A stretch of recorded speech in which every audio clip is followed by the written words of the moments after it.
इन्डियाको व्यवहारले गर्दा नाटकीय रूपमा ग्रेटर नेपाल हुन्छ। धेरैले नपत्याए पनि बङ्गलादेश, पाकिस्तान, चीन लगायत थुप्रै देशहरूले ग्रेटर नेपालको पक्षमा भित्रभित्रै समर्थन गरेको खुलासा। नमस्कार, ग्रेटर नेपाल टिभीको यो नयाँ अपडेटमा यहाँलाई हार्दिक स्वागत छ। ग्रेटर नेपाल अभियानका अभियन्ता फणिन्द्र नेपालले सुगौली सन्धिकारी पक्ष भारत र बेलायतले नै यो सन्धि अब अस्तित्वमा छैन भनेपछि हामीले मात्रै यो सन्धि मानेर बसिरहनुको कुनै अर्थ नरहेको बताएका छन्। एक अनलाइन टेलिभिजनको कुराकानीमा उनले भने, सतीदेवीको लास बोकेर महादेव हिँडे जस्तो हामी सुगौली सन्धि बोकेर हिँडिरहने। सन् 1816मा तत्कालीन बेलायतको इस्ट इन्डिया कम्पनीसँग भएको सुगौली सन्धिपछि नेपालले पूर्वमा टिस्टादेखि पश्चिममा सतलजसम्मको भूमि र दक्षिणमा गङ्गा नदीसम्मको भूभाग गुमाएको थियो। इस्ट इन्डिया कम्पनी फिर्ता भएसँगै र सन् 1950मा भारत र बेलायतसँग भएका शान्ति तथा मैत्री सन्धि अनुसार समेत टिस्टादेखि सतलजसम्म र गङ्गा नदीसम्मको भूमि नेपालको भइसकेको फणिन्द्र नेपाल लगायत विश्लेषकहरूको दाबी रहँदै आएको छ। उनका अनुसार त्यति बेला सुगौली सन्धि जरुरी नै थिएन। सन् 2015को मे 15मा नेपाल र बेलायत बीचको युद्ध सम्झौतामा गएको टुङ्गिएको, त्यसक्रममा नेपालको सीमा महाकाली कायम भएको, युद्ध सकियो भनेर नेपालीहरू बसिरहेको बेला बेलायतले 2018को डिसेम्बर 2मा नेपालको ठूलो भूभाग आफ्नो अधीनमा रहने गरी सन्धिको प्रस्ताव पठाएको। तर नेपाली पक्षबाट जिम्मा लिएर गएका गजराज मिश्र र चन्द्रशेखर उपाध्यायलाई उनीहरूले किनेर राजाको हस्ताक्षर नगराई सन्धिमा आफैले हस्ताक्षर गर्न लगाएको। त्यसपछि मिश्र र उपाध्याय नेपाल नफर्किएबाटै यो सन्धि आफैमा शङ्कास्पद रहँदै आएको नेपालले बताएका छन्। सुगौली सन्धिमा सहमत गराउन र तत्कालीन राजालाई तर्साउन ती दुई व्यक्तिलाई बेलायतले प्रयोग गरेको भन्दै उनले षड्यन्त्रमूलक ढङ्गले नेपालले नहारेको भूमि समेत सन्धि गराइएको बताए। सुगौली सन्धिका लागि प्रयोग गरिएका दुवै व्यक्ति नेपालको दरबारबारे सूचना हात पार्न बेलायतले प्रयोग गर्दै आएका व्यक्ति भएको फणिन्द्र नेपालले तथ्य प्रस्तुत गरे। साथै उनले सुगौली सन्धिको सक्कल सबै पत्र अहिले कतै पनि पाइँदैन, तर त्यसको सुरुको प्रस्तावना र अन्तिमको पृष्ठमा सही गरेको देखिन्छ भन्दै यति ठूलो भूभाग गुमाउने कुरामा राजा वा प्रधानमन्त्रीको सही नहुने कुरा अनौठो भएको बताएका छन्। इतिहासको अध्येताहरूले सुगौली सन्धिमा राजाको सही नभएको भन्दै प्रश्न उठाउन थालेपछि षड्यन्त्रमूलक तरिकाले नेपालबाट बेपत्ता पार्ने काम भएको बताए। भारत स्वतन्त्र भए लगतै ग्रेटर नेपालको अभियान सुरु भएको दार्जिलिङका डम्बरसिंह गुरुङ लगायतले टिस्टादेखि सतलजसम्म र गङ्गा नदीसम्मको सबै भूमि नेपालको हो भनेर राजालाई भेटेर ज्ञापन पत्र बुझाएर गएको। योगी नरहरिनाथले सुगौली सन्धि नक्कली हो, यो धोका हो, मान्ने हुँदैन भन्ने जस्ता कुराहरू आएपछि भारतले जुक्ति लगाएर सन्धि फुत्काएर लगेको फणिन्द्र नेपालको भनाइरहेको छ।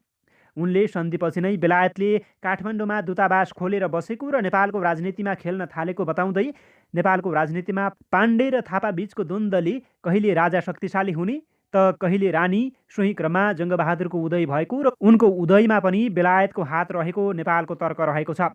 बेलायतले सुरु गरेको शाही प्रवृत्ति भारतले पनि कायम राखेको उनले उदाहरण दिए। भारत छोडेर जानुअघि ब्रिटिसहरूले राणाहरूलाई 3 पटक बोलाएर आफूहरू जान लागेको र तिमीहरू आफ्नो भूमि फिर्ता लिन चाहन्छौ भने दाबी गर्न सक्छौ, समुद्रसम्म चाहिन्छ भने चटगाउँसम्मको बन्दरगाह दिन्छौ भन्दा समेत लिन नसकेको तितो अनुभव सुनाए।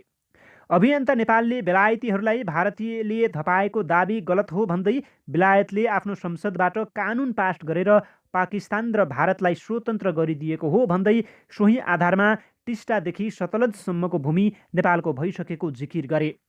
टिस्टादेखि सतलजसम्म नेपालीका पुर्खाको रगत बगेको र अहिले पनि त्यहाँको माटोमा रगतको गन्ध आउँछ भन्ने हिसाबले आफूहरूले ग्रेटर नेपालको कुरा उठाएको बताउँदै भारत स्वतन्त्र हुने क्रममा बेलायतले पास गरेको इन्डिया इन्डिपेन्डेन्ट एक्टमा भारत र पाकिस्तानमा जान नचाहने मुलुक स्वतन्त्र रहनेछन् भनिएको, सँगसँगै आफूहरू जस्तो अवस्थामा यस क्षेत्रमा आएको हो त्यही अवस्थामा छोडेर जाँदैछौँ भनेकाले पनि टिस्टादेखि सतलजसम्मको भूमि स्वाभाविक रूपमा नेपालको भइसकेको तर्क गरे।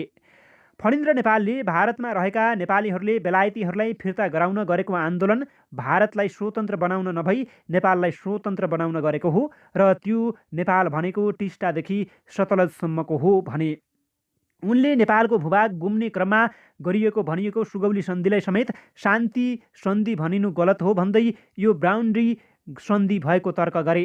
नेपालले सन् 1950 को सन्धिको धारा 8ले सुगौली सन्धि लगायतका सबै सन्धि खारेज गरेकाले विशाल नेपाल कायम भइसकेको दाबी गरे।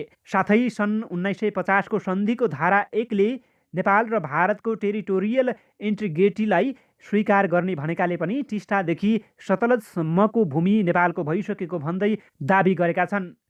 तर नेपालको शासकहरूले यो तथ्यलाई बुझेर पनि सुतेर बसेको बताए।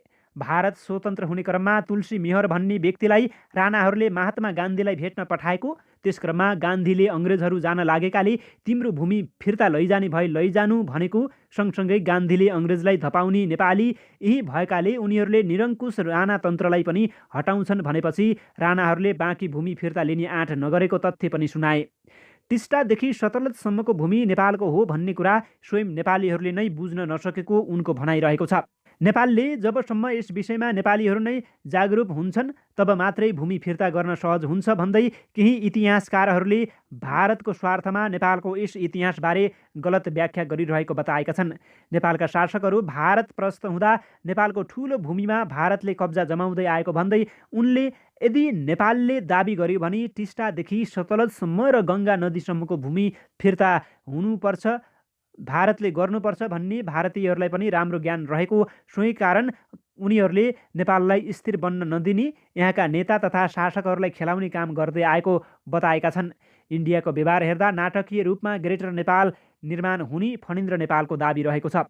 लिम्पियाधुरासम्मको नेपालको सानो भूमि आफ्नो नक्सामा राख्ने इन्डियाको व्यवहार ठिक होइन भन्दै ढिलै भए पनि नेपालले सो क्षेत्रलाई समेटेर नयाँ नक्सा जारी गर्नु सकारात्मक भएको बताएका छन्।